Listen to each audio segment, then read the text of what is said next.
A granddaughter of Lucille Ball by Kate Arna recently made a big deal when she posted part of her grandmother's old diary on the family website.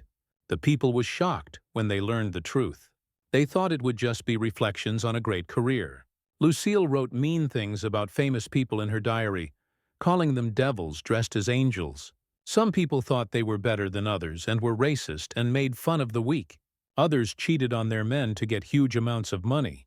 Still others used dark and humiliating acts on young artists to help them get ahead in their careers. Which stars did Lucille Ball name so directly in her diary? And most importantly, did they ever make up for the wrongs they did? 1. Joan Crawford abused adopted children, put down her co-workers, and pretended to be charitable while doing these things. She was only in her early 20s when she got caught up in a scandal that shook Hollywood in 1925. According to a 1933 story by journalist Adela Rogers St. John's, who talked about the case, a pornographic movie with a young Crawford had been shared in the movie business. MGM quickly used its power to hide the story, but rumors spread quickly through the fancy parties in Beverly Hills. Crawford was always afraid that this secret would come out again, which may be why she became so mean to younger people. She wanted to make them afraid so no one would touch her past. Crawford began to use her fame to control young actors as she became more famous. It was said that at MGM in the late 1930s, she tricked newcomers into doing shady tasks off-screen to help herself and her friends. One of the most well-known deaths was rising star Anita Page, who was loved by many people. Hedda Hopper wrote in the Los Angeles Times in 1939 that Anita's success was cut short after only one season, and many people thought Crawford was to blame. 20 years later, on Here's Lucy in 1971, Lucille Ball brought Crawford on and saw her for what she really was. Crawford looked very classy on camera, with her perfectly timed smiles and smart answers. But a short time later, when a young helper brought her a dress, it was a little wrinkled, and Crawford lost it. The girl screamed so loudly that the studio went quiet, and she quit the entertainment business for good. That moment showed Ball that Crawford's charm was just a front. Off-screen, Crawford often went to well-known charity galas in New York and Chicago, where she posed for cameras with big gift checks. But there were rumors in the news that she kept a lot of the money for herself. In 1957, journalist Dorothy Kilgallen said on CBS Radio that some acts of kindness are just a dress that hides how empty someone is inside. Even though Crawford was never officially charged, her image as a fairy godmother always made people suspicious. The worst thing that happened to her was when her adopted daughter, Christina, wrote a biography called Mommy Dearest and put it out in 1978. The book talked about how beating cruelly controlled people and how children were tormented in Crawford's house. America was shocked. The New York Times said it was a shock that took away Hollywood's queen. Bear. There was trouble with even her Oscar for Mildred Pierce in 1945. Co-workers talked behind Crawford's back that he had spent a lot of money to try to influence Academy voters and even put pressure on trade magazines.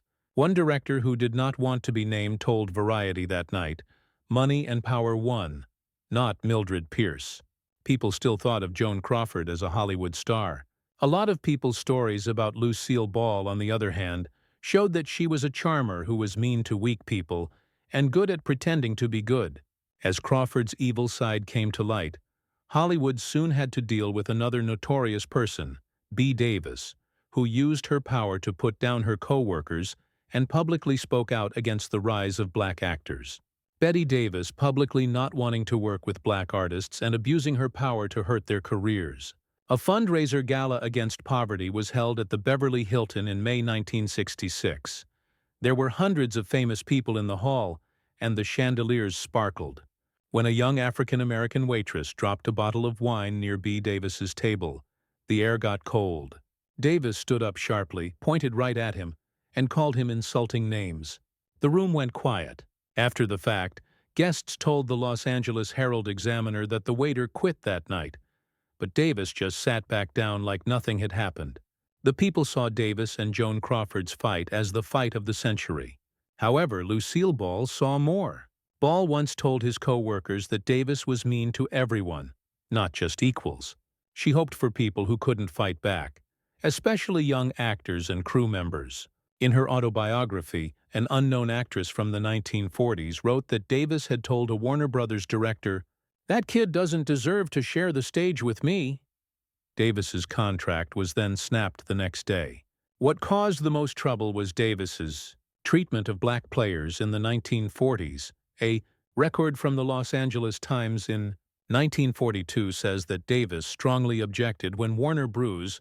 Considered casting an African-American actress in a supporting part in a war movie.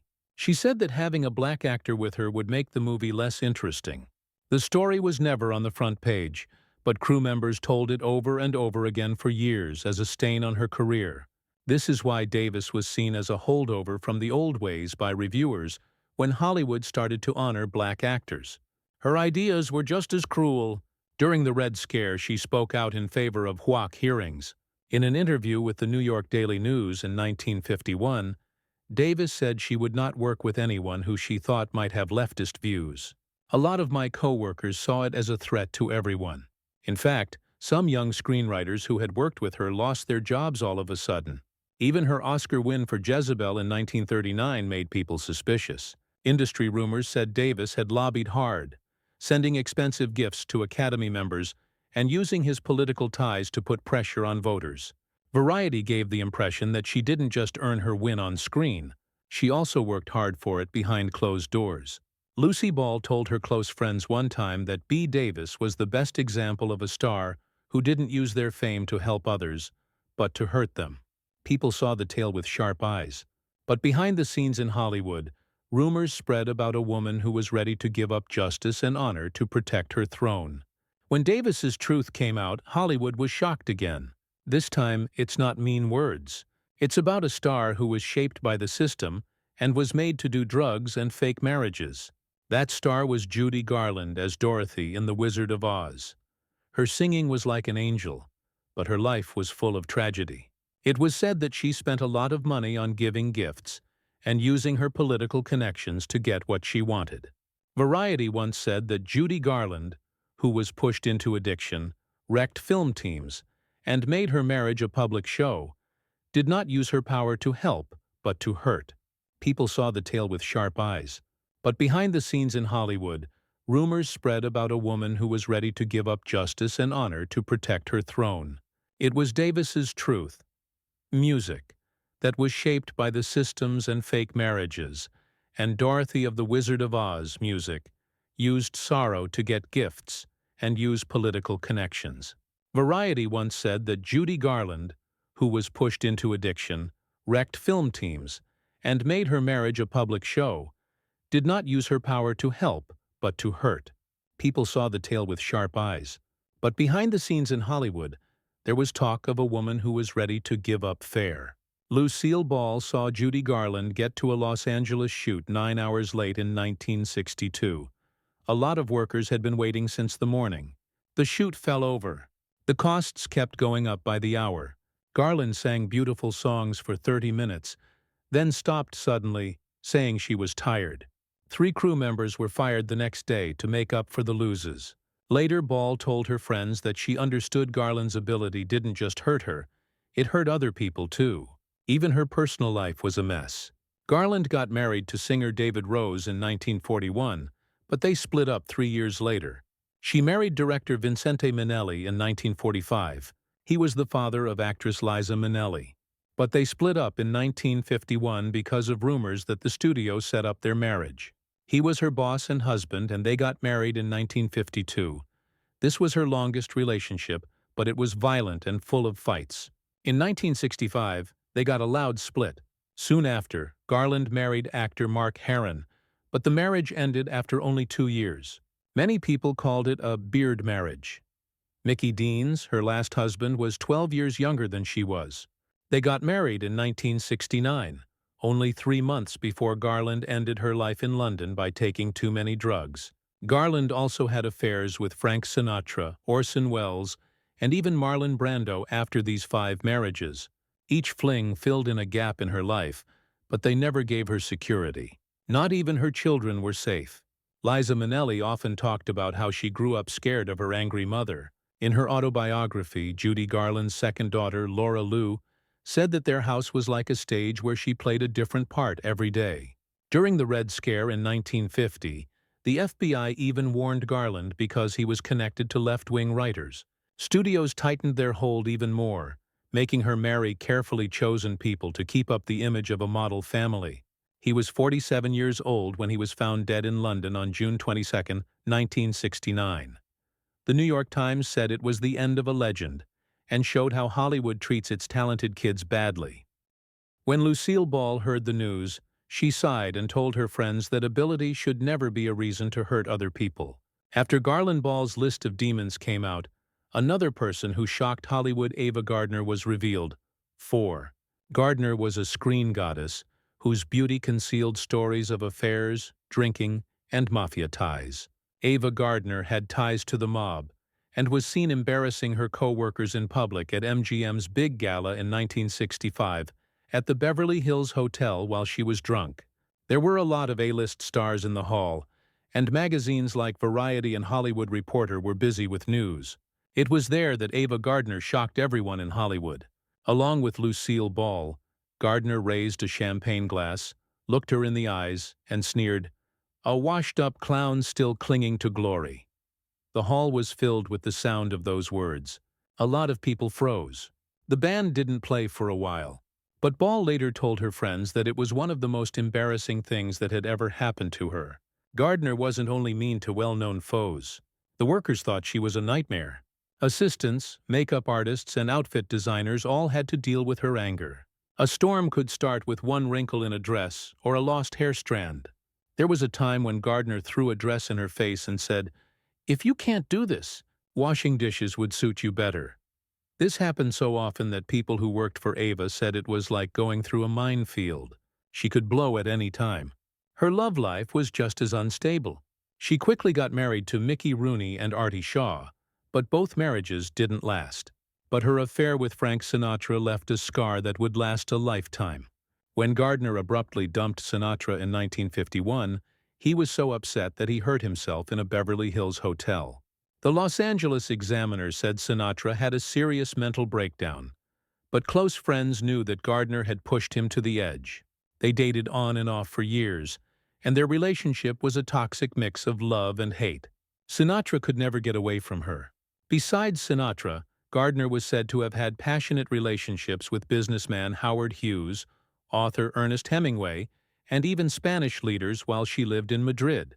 The European press called her the most dangerous woman of the century because she was so cruel and charming. Her danger was more than just romantic. Gardner went to bars run by the mafia when he lived in Havana in the late 1950s. Los Angeles Times said there might be links to Lucky Luciano, a mob boss who was hiding in Cuba at the time. People said they saw the Gardner and Luciano leave the Hotel Neonal in Havana on a summer night in 1957.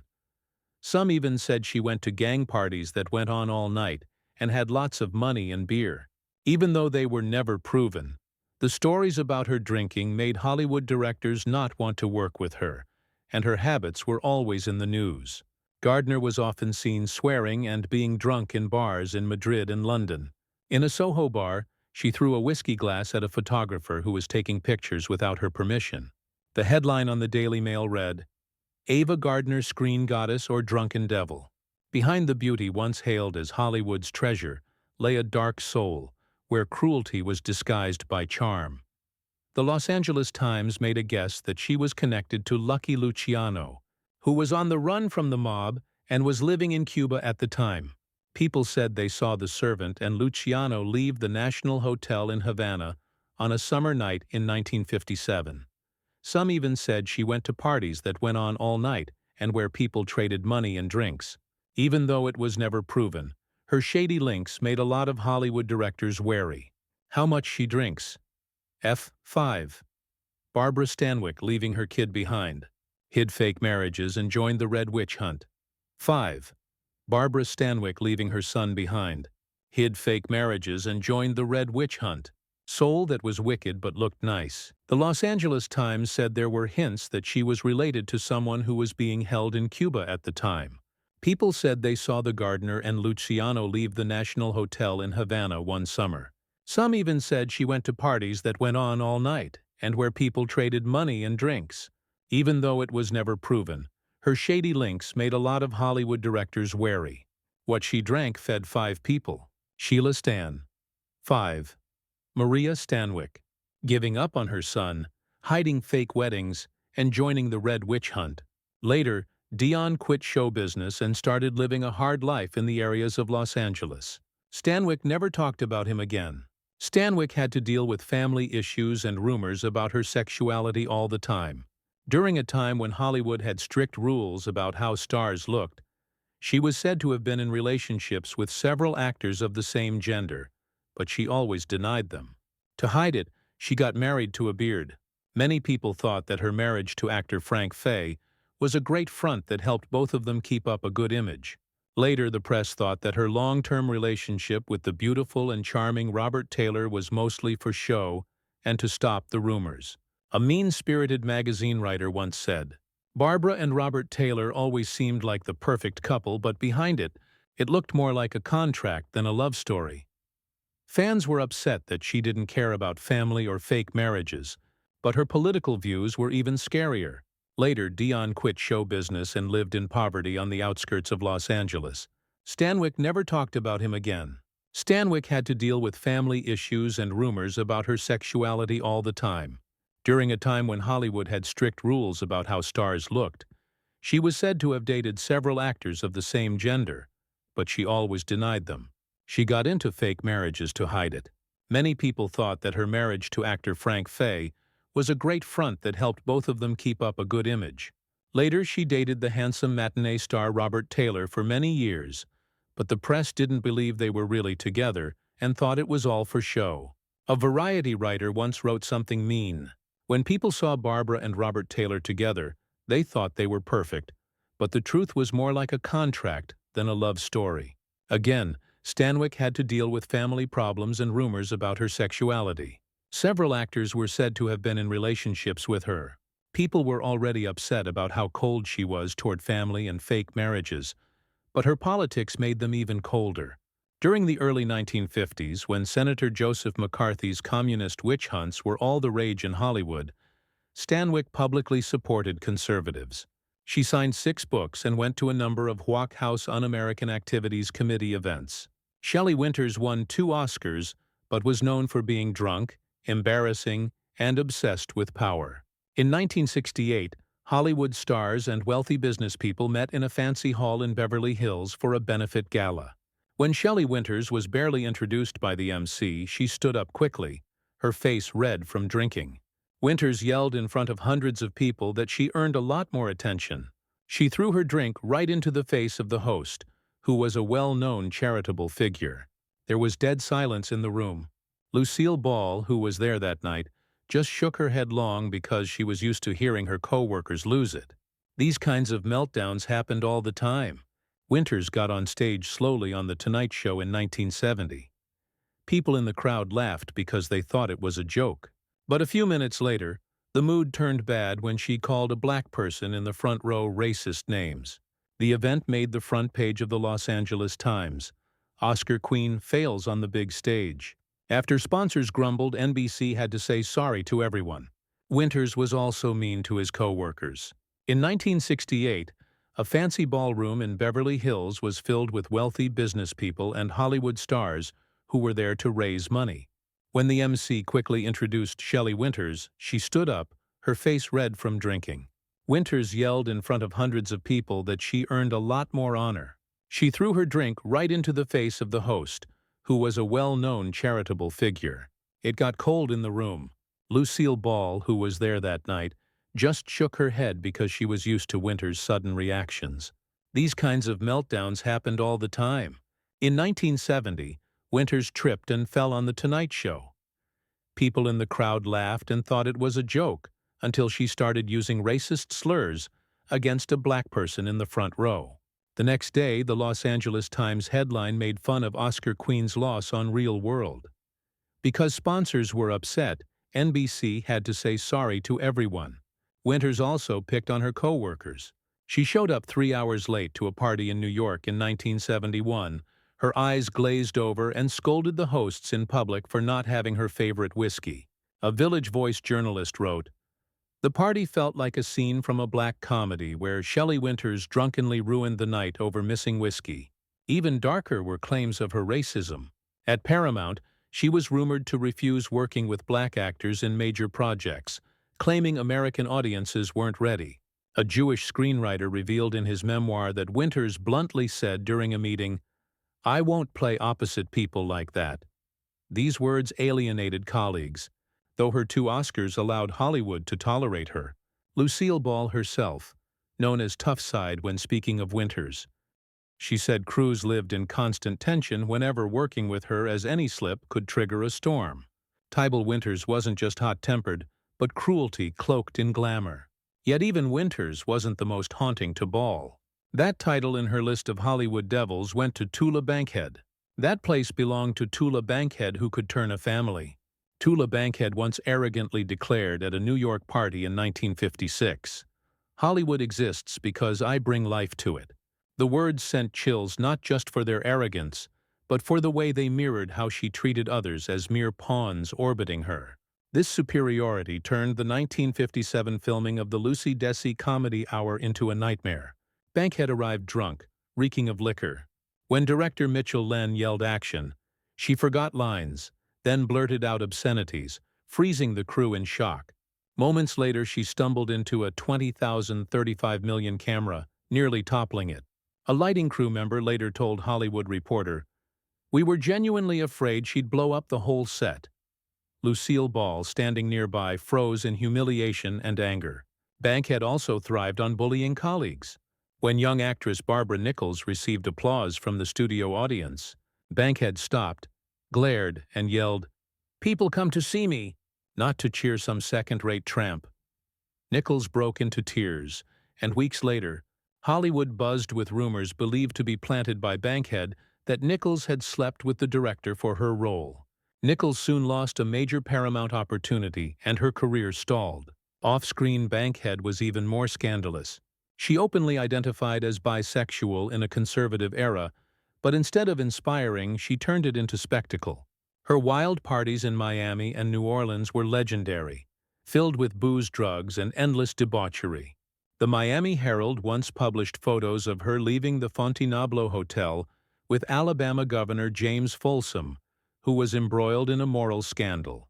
In 1958, a Havana Post journalist claimed to see her with Cuban-born politician Carlos Prios Sucarras. At a private party fueling suspicion, she used her allure to infiltrate politics. Her arrogance also surfaced in bigotry. A black stagehand at Desilu told Ebony magazine that Bankhead often hurled racial slurs at him, laughing as if it were a joke. When a young Mexican-American director was assigned to a shoot, Bankhead flatly refused, "I won't let a foreigner direct me." The crew was shocked, but she acted as if nothing had happened. Worst of all were her malicious rumors. At a 1960 Los Angeles party, she spread gossip that a young actress newly signed by Warner Brothers had slept with the entire board to land her role. The baseless story hit tabloids like Confidential magazine the next day, and months later the actress's contract was terminated. Insiders quietly knew Bankhead was behind it. After their traumatic collaboration, Lucille Ball vowed never to work with Bankhead again. To her, Tula wasn't just a troubled star, but a toxic storm where alcohol, arrogance, and deceit merged into a destructive force. Yet if Tula terrified Hollywood with chaos, Zsa Gabor earned infamy in another way through 9 marriages, a police-slapping scandal, and fake charity spectacles. 8. Zessier Zsa Gabor, the 9-marriage lady, slapping police fake charity and turning marriage into PR. At a late 1960s charity gala at New York's Waldorf History, Zsa Gabor, dazzled in a turquoise silk gown dripping in diamonds that blinded photographers. Flashes captured her lifting a glass and sweetly announcing a massive donation for Hungarian orphans. But when the cameras switched off, her face hardened. A young volunteer later told the New York Daily News that Gabor sneered, "You're nothing but a cheap waitress, never block my camera again." Months later, Rumors emerged that her pledged donations never reached charities. A 1969 Village investigation revealed most funds were diverted to a shell company run by her sister in Los Angeles. Her glamorous charity galas were nothing but staged performances to polish her philanthropic image. Her greatest performances, however, were her marriages, 9 in total, nearly devoid of love. Her 1942 marriage to Conrad Hilton was classic.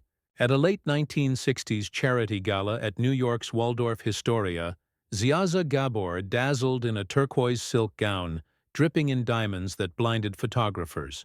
Flashes captured her sweetly, announcing a huge donation for Hungarian orphans.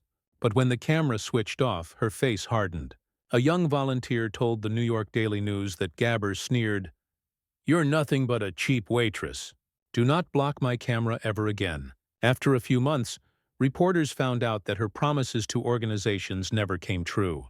The Village looked into the gift in 1969 and found that a lot of the money went to a fake business in Los Angeles that her sister ran. The beautiful charity galas she put on were just acts meant to make her look like a kind lady. Her 9 marriages, which were mostly empty of love, were, however, her best acts. The wedding she had to Conrad Hilton in 1942 was a classic. The Los Angeles Times found a contract that said they had to show up in public at the Hilton Hotel. Hilton got a live jewel to promote his brand, and Gabor joined the United States' most prestigious group of people. She was proud after her divorce. "Every time I leave a man, I lose nothing but him. My assets stay the same." Her marriage to actor George Sanders opened doors for her in Britain. Some even said she had a romance with a Texas oil tycoon at that time. Her most well-known marriage was to Prince Friedrich von Anhalt, who was 26 years younger than her.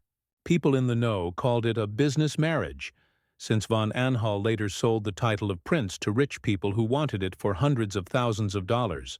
At the same time, Gabor's problems in real life were all over the news.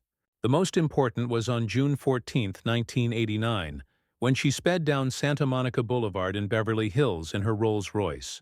As she was speeding and her license had expired, Officer Paul Kramer pulled her over.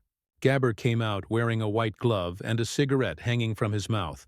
When he asked for her papers, she fought back, called him names, and then hit him in the face. It is said that Doors in Britain had affairs with a letter. The slap was felt all over America, not just in Beverly Hills. The Los Angeles Times 9 Vivian Vance was made to look ugly and called Lucille Ball a selfish old woman before she turned out to be her partner. Slapped him in the face before going to bed in Britain with a Texas oil magnate. People all over the world heard the slap. Music. It shook the whole country. CNN repeat caught her, but the Los Angeles Times caught her first. 9. Vivian Vance, who had to look bad, called Lucille Ball a selfish old woman before she grew to love her. Hit him in the face. There was a lot of tension behind the scenes when I Love Lucy began shooting at Dassault Studios in 1951. Vivian Vance was beautiful, slim, and naturally stylish. She was only 2 years younger than Lucille Ball. She was cast to play Ethel Mertz, but the part was written as a dull, middle-aged, ugly housewife. To protect her star power, Lucille Ball asked for a special clause to be added to the contract. Vance had to keep his body fat so that he could wear loose clothes and never lose weight. A stylist who used to work for Dassault later told Variety that Ball told her straight out, "Audiences cannot accept an Ethel who looks more attractive than Lucy." This started a friendship that was full of problems. Ball saw Vance as a danger on her own show, which made Vance feel bad. The fights got worse very quickly. While practicing at CBS Studio Center in March 1953, Vance lost control all of a sudden. Naturally beautiful. Still, the character slammed the script onto the table in Ball's dressing room and yelled, "You're a selfish old woman. Does everything always have to be about you?" The studio went silent, and Mark Daniels had to step in to cool things down. The fight got out, and the Los Angeles Herald wrote an article about how 2 TV queens turned the back room into a battlefield. Things never really calmed down. In the famous 1952 show, Job switching Vance made everyone laugh out loud during the famous scene where he wrapped candy. But afterward, Ball was said to have ordered new shots to bring more attention back to her. Vance got very angry and stormed off the set, leaving the team to try for hours to get her to come back. Some employees still remember Vance crying in the hallway and swearing, "I will never let her bring me down again." On screen, though, Hollywood's glitz and glitter hid scary stories behind the scenes. Through Lucille Ball's writings, famous people who were once thought to be without flaws showed their darker sides. Maybe there were only masks that were way too well made behind the bright smiles on TV. What do you think of Lucille Ball's list of people who look like devils? Is it the honest truth, or is it just the angry view of someone who knows? Leave your thoughts in the box below. For more shocking Hollywood stories, don't forget to subscribe and click the bell.